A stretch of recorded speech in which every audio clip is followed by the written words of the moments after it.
تاکہ زمانے والوں کو پتہ چلے جو اللہ کے رسول کو دھمکی دے اس کا حال کیا ہوتا گیا۔ جب میرے نبی نے جو گفتگو کی تو اب ان کو پتہ چل گیا حضور چھوڑنے والے نہیں۔ ان کے اندر ایک بندہ تھا کنانا، اس نے کہا اے ٹھہر جاؤ، ان سے اب ٹکر نہ لینا، یہ رب کے رسول ہیں، یہ انگلی کریں تو چاند بھی نیچے آ جاتا ہے، یہ اشارہ کریں تو ڈوبا ہوا سورج بھی واپس آ جاتا ہے۔ انہوں نے تو انگلی کے اشاروں سے درختوں کو بلوایا، ارے پتھروں کو بلوایا، ان سے اب دوسری بات نہ کرنا، یہ اس وقت جلال میں ہے۔ میرے نبی نے فرمایا اگر تمہارا ارادہ بنا ہے مدینہ چھوڑنے کا تو میں ہوں، تمہیں چھوٹ دیتا، تم اپنی جان بھی بچا لو، اپنا مال بھی بچا لو، اپنی بیوی بھی بچا لو، اپنے بچے بھی بچا لو، ورنہ جھنڈا میں نے علی کو دے دیا ہے، اگر لڑنا ہے تو پھر دوسرا قدم سامنے ہے۔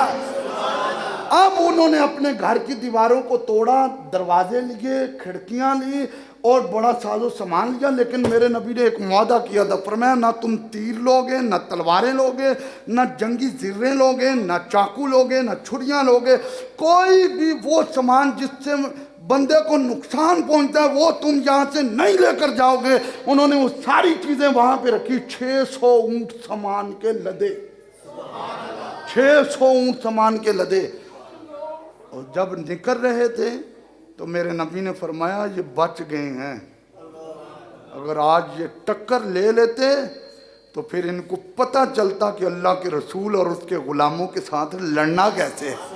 حضرت صفیہ رضی اللہ تعالیٰ عنہ کی شان میں دوسرا حصہ آج میں مکمل کر چکا ہوں، اور یہ جو قافلہ چلا تو آدھے ملک شام میں چلے گئے، آدھے خیبر میں چلے گئے، اور پھر خیبر میں جا کر انہوں نے اللہ کے رسول صلی اللہ علیہ وآلہ وسلم کے خلاف جو پروگرام بنایا، تو اگلا جمعہ حضرت صفیہ پاک کی شان میں تیسرا جمعہ ہوگا۔ اس وقت ایک مال فہ آیا، اور جو نوجوان بچے بیٹھے ہیں توجہ سے سنیں، کچھ شیعہ حضرات سوال کرتے ہیں تو ان کو جواب دے سکیں۔ ایک ہوتا ہے مال غنیمت اور ایک ہوتا ہے مال فہ۔ مال فہ وہ مال ہوتا ہے جو لڑائی کے بغیر مل جائے، اور مال غنیمت وہ ہوتا ہے جس گراؤنڈ میں صحابہ نے گھوڑے دوڑائے ہوں لڑائی کے بعد ملے۔ مال غنیمت اس کو کہتے ہیں اور مال فہ اس کو کہتے ہیں۔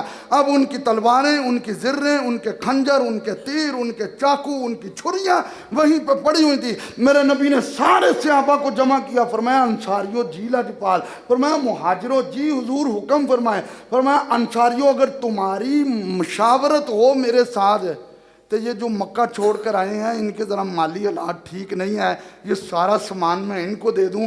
تو مدینہ کے انصار کہنے لگے سونیا ساڑی جان بھی تیرے اتے قربان ہے، ہماری جان بھی آپ کے اوپر قربان ہے، آپ نے جو فیصلہ کر دیا ہے وہ حق کیا ہے اور سچ کیا ہے۔ میں نے یہ موضوع تلاش کیا ہے نا، تو میں آپ سے گزارش کرتا ہوں یار آج کل تو پڑھنا ہی بڑا آسان ہے، موبائل پہ کتاب ڈاؤن لوڈ کریں، وہ سیرت النبی کی کتاب ڈاؤن لوڈ کر کے سیرت رسول پڑھیں، قدم قدم پہ مصطفیٰ کی حکمت عملی کیا تھی، سپہ سالاری کیا تھی، اور کس طرح لشکر کا لشکر پورا مصطفیٰ کا کلمہ پڑھ کے مسلمان ہو گیا۔ اللہ ہم سب کا حامی و ناصر ہو۔ انشاءاللہ تیسرا جمعۃ المبارک، اگلے جمعۃ المبارک پہ پہلا میرا پچھلا جو بیس بنا تھا وہ ڈاؤن لوڈ ہو چکا ہے الحمدللہ، کافی دوست